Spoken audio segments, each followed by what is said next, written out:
فراد کن.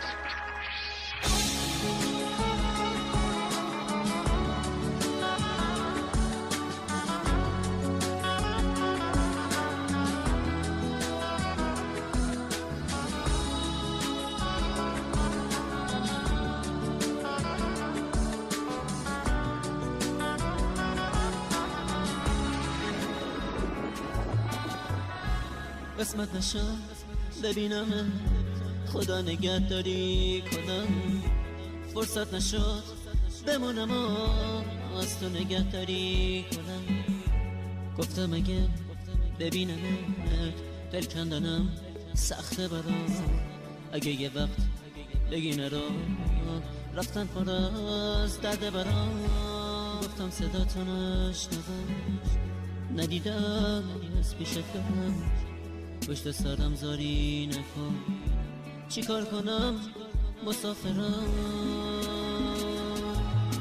من میرم ولی باز تو بدون همیشه یاد تو از خاطر من فراموش نمیشه. گل من خوب میدونی بی تو تک و تنهام عزیزم، اگه تو نباشی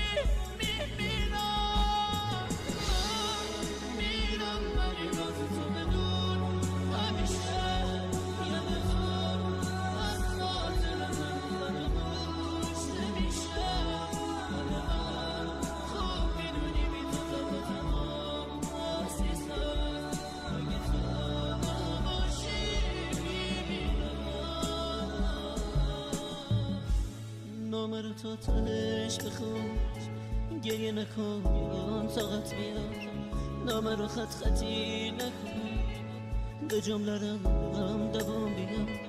باور نکن یه بی وفا نامه میذارم و میرم، نه قسمت زندگی اینه، به کی بگم مسافرم.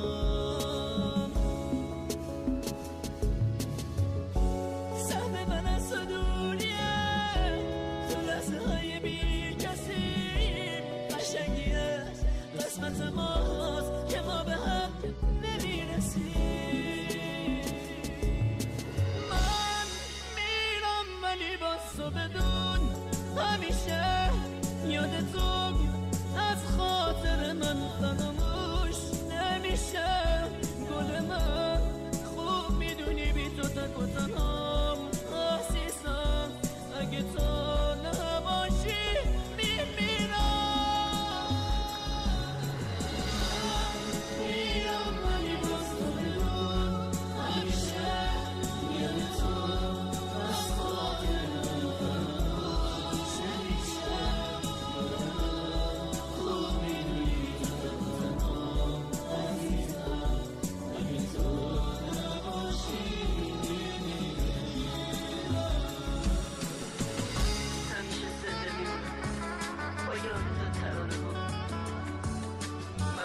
شگه باد اشام چکی دونام دیگه تموم شد فرصت خاطر ما پیش